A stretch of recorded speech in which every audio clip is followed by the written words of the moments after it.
স্বামীর খেদমত করলে মহিলাদের সর্দারিনী হওয়া যায়, জান্নাতের সর্দারিনী হওয়া যায়। সুবহানাল্লাহ বলবেন না?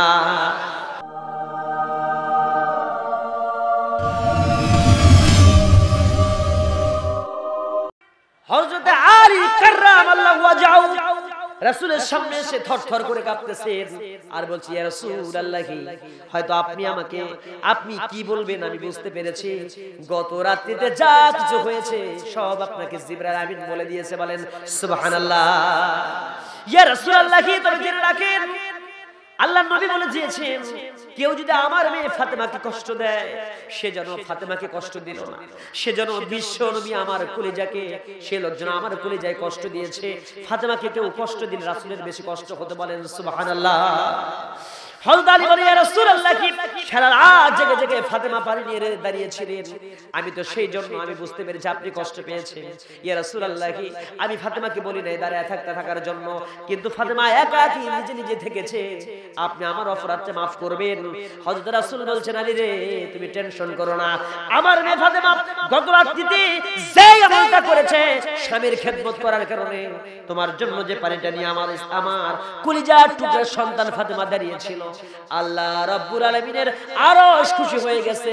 জিবরাইল আমিন আমার কাছে এই মাত্র সংবাদ দিয়ে দিয়েছে, আল্লাহ রাব্বুল আলামিন গত রাত্রির আমলটা কবুল আর মঞ্জুর করে নিয়ে আল্লাহ রাব্বুল আলামিন ফাতেমাকে জান্নাতের মহিলাদের সর্দারিনী বানিয়ে দিয়েছেন। বলেন সুবহানাল্লাহ। স্বামীর খেদমত করলে মহিলাদের সর্দারিনী হওয়া যায়, জান্নাতের সর্দারিনী হওয়া যায়। সুবহানাল্লাহ বলবেন না? তাহলে সেই স্বামীর খেদমত করা দরকার আছে না নাই? আরেকদিন একটু ত্রুটি হয়েছিল ফাতেমার। হযরত ফাতেমা একদিকে, আলী একদিকে। ফাতেমা বলছেন, আমাকে একটু এটা দাও এটা দাও। হযরত আলী রাদিয়াল্লাহু তাআলা বলেন, আমি তো গরিব মানুষ, তোমাকে দিতে পারি না, একটু কষ্ট করে সংসারটা চালাও, মন খারাপ কইরো না। হযরত ফাতেমা রাদিয়াল্লাহু তাআলা আনহা স্বামীর প্রতি মনটা খারাপ করে একদিকে এক পাশে যখন ঘুমিয়ে গেছেন, এই সময় হযরত আলী রাদিয়াল্লাহু তাআলা আনহু সারা রাত একাকী থেকেছেন, ভালোবাসার আদান প্রদান হয় নাই, বিনিময় হয় নাই। সকালবেলা ফজর আজান দিয়ে দিয়েছে। হযরত ফাতেমা রাদিয়াল্লাহু তাআলা বুঝতে পেরেছেন, আমি আমার স্বামীর সঙ্গে বেয়াদবি করেছি।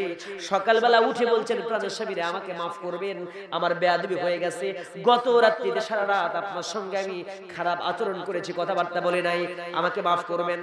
হযরত আলী রাদিয়াল্লাহু তাআলা ঘুম থেকে জাগলেন, নামাজের জন্য যখন রওনা দেবেন, দরজার সামনে ফাতেমা যখন দাঁড়িয়ে গেছেন হাতটা বাড়িয়ে দিয়ে, আর বলছেন, প্রাণের স্বামী, যতক্ষণ maaf না করবেন ততক্ষণ আমি ঘর থেকে আপনাকে বের হতে দেব না। হযরত আলী বললেন, ফাতেমা রে, আমি তোমাকে বড় মহব্বত করি, ভালোবাসি, তুমি রাসূলের অত্যন্ত কাছের একজন কন্যা, তোমাকে রাসূল বড় মহব্বত করে ভালোবাসে, আমি তোমাকে ভালোবাসি। ও ফাতেমা রে, গত রাত্রিতে যা হয়েছে আমি আল্লাহর রাস্তে সব maaf করে দিলাম, সব ভুলে গেলাম। হযরত আলী ফাতেমাকে কোলের মধ্যে জড়িয়ে দিলেন, আলিঙ্গন করলেন, ভালোবাসার বিনিময় হলো, ভালোবাসা দিয়ে দিলেন। হযরত আলী নামাজ পড়তে গেছেন আর ফাতেমা বাড়িতেই নামাজ পড়লেন। আলী গেলেন মসজিদে নববীতে। বলেন সুবহানাল্লাহ। সকাল হয়ে গেল, সকালবেলা হযরত ফাতেমা রাদিয়াল্লাহু তাআলা রাসূলের কাছে চলে গেলেন, আর রাসূলকে বলছেন, ইয়া রাসূলুল্লাহ, কি আমার আব্বা জান, গত রাত্রিতে আমি সকাল সকাল আপনাকে দেখা করতে এসেছি, গত রাত্রিতে আমার স্বামী আলীর সঙ্গে আমার কথা কাটাকাটি হয়েছে, আর আমি গত রাত্রিতে সারা রাত আমার আলীর সঙ্গে আমি কথা বলি নাই। রাসূলের সাথে সাথে বললেন, তারপরে কি হয়েছে তাড়াতাড়ি বলো। রাসূলের চেহারা কালো হয়ে গেছে, মুখ এত সুন্দর চেহারা তার অন্যরকম হয়ে গেছে। রাসূল বলছেন, ফাতেমা তাড়াতাড়ি বলো তারপরে কি হয়েছে। ইয়া রাসূলুল্লাহ, আমার আব্বা জান, এরপরে আমি আমার স্বামীর কাছ থেকে মাপ চেয়ে নিয়েছি, আমার অন্যায় হয়ে গেছে, বেয়াদবি হয়ে গেছে। আমি বলেছি, প্রাণের স্বামী আলী রে, আপনি আমারে মাফ করবেন, আমার ভুল হয়েছে। এরপরে আলী আমাকে মাফ করে দিয়েছে, আর আলী নামাজ পড়তে গিয়েছে, আমি আপনার কাছে সকালবেলা নামাজ শেষ করে দেখা করতে আসছি। বলেন মারহাবা। আল্লাহ নবী বললেন, ও ফাতেমা রে, তুমি তো জানো না রে ফাতেমা, তুমি আমার মেয়ে হলে কি হবে, গত রাত্রিতে তুমি তোমার স্বামী আলীর সঙ্গে যে খারাপ আচরণটা করেছো, সারা রাত কথা বলো নাই, এর মাঝে তোমার যদি মৃত্যু হয়ে যেত, আর এই অবস্থায় মৃত্যু হলে তোমার জাহান্নাম হয়ে যেত, আর আমি স্বামী তোমার প্রতি অসন্তুষ্ট থাকার কারণে তোমার সব নষ্ট হয়ে যেত, তোমার জাহান্নাম হয়ে যেত। আমি রাসূল কিন্তু তোমার জানাজা নামাজ পড়াতাম না। আল্লাহু আকবার। কথা কি কতটা ওয়েট পূর্ণ কথা চিন্তা করছেন কি? রাসূলের মেয়ে, রাসূল বলে, ও মেয়ে ফাতেমা, তোমার স্বামীর সঙ্গে তুমি যে খারাপ আচরণ করেছো, এর মধ্যে তোমার মৃত্যু হতো, স্বামী তোমার উপরে অসন্তুষ্ট, তুমি রাসূলের মেয়ে হলে কি হবে, আমি রাসূল তোমার জানাজা নামাজ পড়াতাম না, তোমার জাহান্নাম হয়ে যেত। জোরে কর নাউজুবিল্লাহ। কত বড় মারাত্মক কথা। আমার মায়েরা, স্বামীর খেদমত করেন, স্বামীর খেদমতের মধ্যে আপনার জান্নাত আছে। সুবহানাল্লাহ কবেন না। আমার মায়েদেরকে নসিহত দিয়ে গেলাম, পর্দা করবেন, স্বামীর খেদমত করবেন, নামাজ পড়েন, রোজা করেন, এই বিষয় নিয়ে। আর মৃত্যু যন্ত্রণা কত কঠিন, সইতে আমি পারিব না। ও গো দয়াময়, ও গো রহিম, চাই যে তোমার শুধু করুণা। কবরের আযাব যে এত কঠিন, সইতে আমি পারিব না। কথা বলেন ঠিক না? রব্বানা যালামনা আনফুসানা ওয়া ইল্লাম তাগফির লানা ওয়া তারহামনা লানাকুনান্না মিনাল খাসিরিন। রব্বানা যালামনা আনফুসানা ওয়া ইল্লাম তাগফির লানা ওয়া তারহামনা লানাকুনান্না মিনাল খাসিরিন। হায় আল্লাহ তাআলা,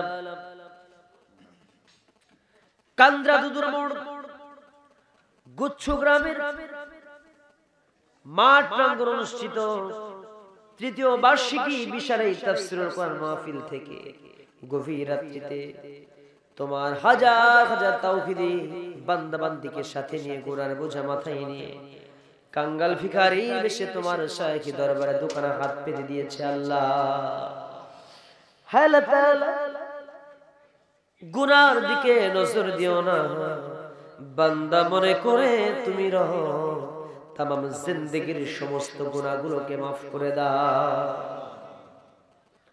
হায় তাআলা, তোমার সামনে যখন দোকানা তুলে রাখি, দুজন মানুষের কথা বিশেষ করে মনে পড়ে যায়। আমাদের মাঝ থেকে যাদের জনম দুঃখিনী, প্রসব বেদনা সহ্যকারিনী মা যাদের দুনিয়া থেকে বিদায় হয়েছে, মেহেরবানি করে ওই মায়ের কবরের সব আযাবগুলো মাফ করে দিয়া ওই মায়ের কবরগুলোকে জান্নাতের বাগান বানিয়ে দাও। মা যারা চলে গেছে সেই তো বুঝতে পারে মা হারানোর কি ব্যথা। মা যারা দুনিয়া থেকে বিদায় হয়েছে সেই তো বুঝতে পারে মা হারানোর কি যন্ত্রণা। হায় আল্লাহ তাআলা, যেই মার চেহারার দিকে তাকালে কবুল নফল হজের সব পাওয়া যায় রে, যেই মার চেহারার দিকে তাকালে রহমত বরকত নাজিল হয়, যেই মা চেহারার দিকে তাকালে সগীরা গুনাহ পর্যন্ত ঝরে ঝরে যায়, সেই রহমতি বরকতি মা যাদের দুনিয়া থেকে বিদায় হলো রে, মেহেরবানি করে ওই মায়ের আর বাপের বাপ যাদের কবরের সব আযাব মাফ করে দিয়া ওই পিতামাতার কবরগুলোকে জান্নাতের বাগান বানিয়ে দাও। হায় আল্লাহ তাআলা, সেই পিতামাতার জন্য আল্লাহর শেখানো সেই দোয়াটা আমরা সবাই একযোগে করছি, বলে না রব্বির হামহুমা কামা রব্বায়ানি সগীরা, ওকুর রব্বির হামহুমা কামা রব্বায়ানা সগীরা। হায় আল্লাহ তাআলা, খাস করে বিশেষ করে আজকের মাহফিলের সম্মানিত সভাপতি সাহেব, হায় আল্লাহ তাআলা জনাব বদিউজ্জামান মোদি ভাইকে তুমি কবুল আর মঞ্জুর করে নাও। হায় আল্লাহ তাআলা, আজকের মাহফিলের সম্মানিত প্রফেসর ডাক্তার মোহাম্মদ মুনসির রহমানকে তুমি কবুল করো।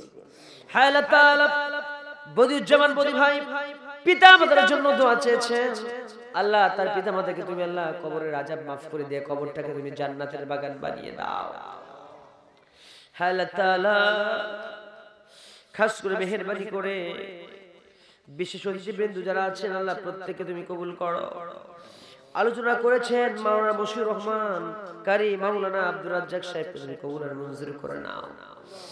হায় আল্লাহ তাআলা, আজকের মাহফিলে আমার সামনে যারা হাত তুলেছে আর পেছনে যারা আছেন, ডানে বামে যারা আছেন, পর্দার অন্তরে যারা মা বোন আছেন, কার মনে কি বাসনা কি প্রত্যাশা কি চাওয়া আমি জানি না, হায় আল্লাহ তাআলা রাতের ঘুম হারাম করে দিয়ে এই মাহফিল শুনতে এলো যারা, আলোচনা করলেন যারা, টাকা পয়সা দিয়ে, শ্রম দিয়ে, মেধা দিয়ে, সহযোগিতার হাত বাড়িয়ে দিল যারা, মেহেরবানি করে বিনিময়ে কাল কিয়ামতে কঠিন মুসিবতের দিনে আল্লাহ তাআলা আমাদের জন্য এই মাহফিল সবার জন্য নাজাতের মাধ্যম বানায় দিও।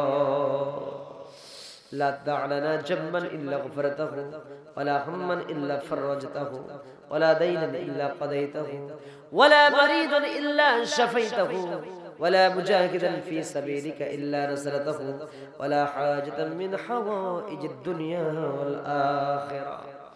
حال تعالى আমার ফয়জুল ভাইকে আল্লাহ তুমি কবুল করো, নেক মাকসুদ পূরণ করো, আসমান জমিনের বালা মুসিবত দূর করে দাও। মেহেরবানি করে তুমি আল্লাহ আমার ফয়জুল ভাইয়ের সন্তান সন্ততি সহ তার স্ত্রী পরিবার সহ দাম্পত্য জীবন তুমি আল্লাহ সুখের করে দাও। হায় আল্লাহ তাআলা অত্র কবরস্থানে যে কবরস্থানের উদ্যোগে আজকের মাহফিল, হায় আল্লাহ তাআলা এমন অনেকে হাত তুলেছেন, নিজের মাকে দাফন করে দোকানে হাত পেতেছেন, নিজের বাবাকে দাফন করে দোকানে হাত তুলেছেন। এমন অনেকে আছেন, অনেক ভাবি তার ভাইকে হারিয়ে, স্বামীকে হারিয়ে, হায় আল্লাহ তাআলা স্ত্রীকে হারিয়ে স্বামী, বাবা হারিয়ে মা, মাকে হারিয়ে, হায় আল্লাহ তাআলা সন্তান দোকানে হাত তুলেছে। হায় আল্লাহ তাআলা খাস করে মেহেরবানি করে যে যার জন্য হাত তুলেছে তাদের মনের সব আশাকে তুমি কবুল করো। এমন সময় হাত তুলেছে তাম পৃথিবীর মুসলমানরা মার খায়। ওই যে সোমালিয়ার মুসলমান, ওই যে চেচনিয়া বসনিয়া আফগানিস্তানের মুসলমান সহ বাংলাদেশ সহ তাম পৃথিবীর মুসলমানদেরকে তুমি আল্লাহ তোমার কুদরতি হাত দিয়ে হেফাজত করো। আল্লাহ তাআলা কমিটি বৃন্দর প্রত্যেক সদস্যকে তুমি কবুল আর মঞ্জুর করে নাও। যতগুলো ভাই তাবারক রান্না করেছেন আল্লাহ প্রত্যেককে তুমি কবুল আর মঞ্জুর করে নাও। যত যুবক সহযোগিতার হাত বাড়িয়েছে অত্র মাহফিলের অত্র এলাকার যত যুবক, আল্লাহ বাংলাদেশে অধিকাংশ মাহফিলরা যুবকরাই করে থাকে, যুবকরা যে প্রত্যেক সহযোগিতা করে আল্লাহ প্রত্যেক যুবককে তুমি কবুল আর মঞ্জুর করে নাও। আল্লাহ তাআলা খাস করে মেহেরবানি করে যারা হাত তুলেছেন আমাদের সব আশা কবুল করো। যত গুনাহ করছি মাওলা মোরা জীবনে, মোদের গুনাহ মাফ করে দাও আল্লাহ নিজ গুনাহ। আল্লাহ আপন হাতে বান্দা তুমি বানায়া কেমনে দিবা জাহান্নামে ফেরিয়া। আল্লাহ আমাদের সবাইকে মাফ করে দাও। দুনিয়া থেকে যেদিন বিদায় খবরে আমাদের সবাইকে কালিমা জপতে জপতে মরার তৌফিক দিও। দুনিয়া থেকে যেদিন চলে যাব শহীদ ঈমান দিয়ে দিও। দুনিয়া থেকে যেদিন বিদায় খবরে ঈমান নিয়ে মরার তৌফিক দিও। আমার মায়েদের জন্য দোয়া করি, ছেলে চাই ছেলে দাও, মেয়ে চাই মেয়ে দাও, সন্তান সন্ততি দিয়া আল্লাহ তুমি কোলটা ভরপুর করে দাও। আমার মায়েদের সমস্ত মনের প্রত্যাশাকে কবুল করে নাও। রব্বানা তাকাব্বাল মিন্না ইন্নাকা আনতাস সামিউল আলিম ওয়া তুব আলাইনা ইন্নাকা আনতাত তাওয়াবুর রহিম। সুবহান রাব্বিকা রাব্বিল ইজ্জাতি আম্মা ইয়াসিফুন ওয়া সালামুন আলাল মুরসালিন ওয়ালহামদুলিল্লাহি রাব্বিল আলামিন। ওয়া জাআল আখিরা কালামিনা ইনদাল মাউতি লা ইলাহা ইল্লাল্লাহ মুহাম্মাদুর রাসূলুল্লাহ সাল্লাল্লাহু আলাইহি ওয়াসাল্লাম।